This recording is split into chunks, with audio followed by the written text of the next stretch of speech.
King Charles is coming under pressure from tax campaigners to pay inheritance tax on the vast estate he inherited from the late Queen, as research revealed that the legacy has increased his personal wealth to almost £2 billion.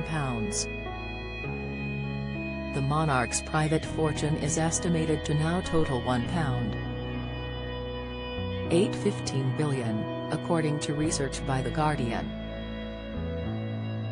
The inheritance included jewels, art, property and investments, on which he is not liable to pay inheritance tax because of a deal with the government dating back more than 30 years.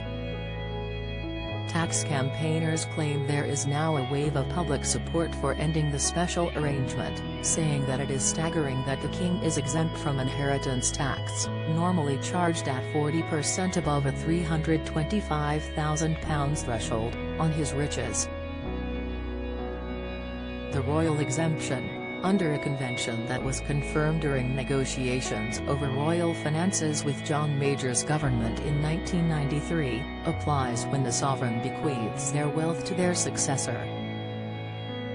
Robert Palmer, executive director of the campaign group Tax Justice UK, said, "It's staggering to imagine that the king will pay no inheritance tax on the wealth he's inherited from his mother."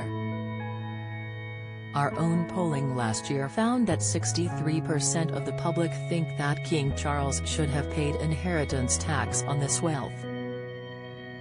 Buckingham Palace refused to comment on the king's private financial matters, though a spokesman described the estimate of nearly £2 billion as a highly creative mix of speculation, assumption and inaccuracy. The king was the sole beneficiary of the late Queen's wealth, including her private estate the Duchy of Lancaster, which is valued at more than £650 million. Don't miss. Prince Andrew in despair after being left nothing from Queen, report, inside staggering fortune Charles inherited from late Queen, insight, 2 in 3 Brits back Charles paying tax on inheritance from Queen, analysis, while most royal residences are owned by the Crown. The king inherited Balmoral and Sandringham, valued at £80 million and £250 million respectively.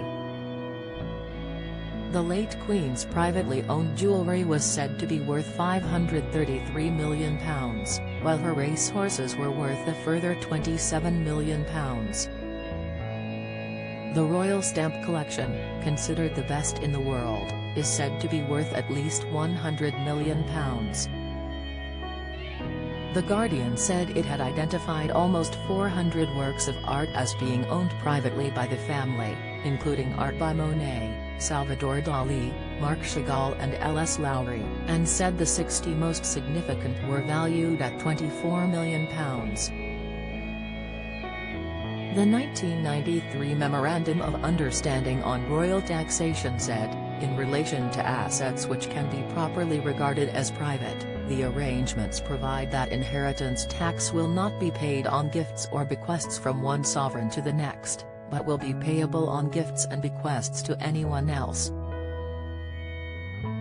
The provisions were put in place to ensure that the royals did not have to break up their private estates, as other wealthy families have, to pay inheritance tax.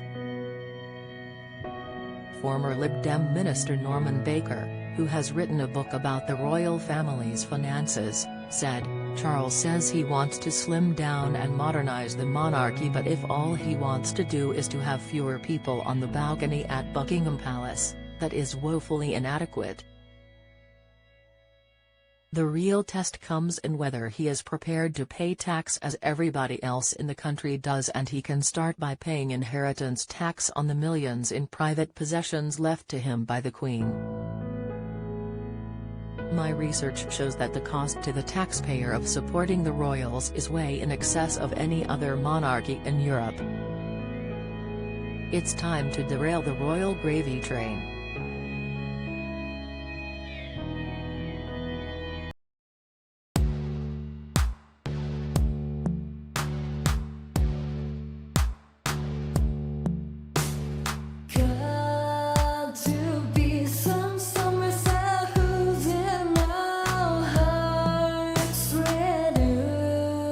Come home and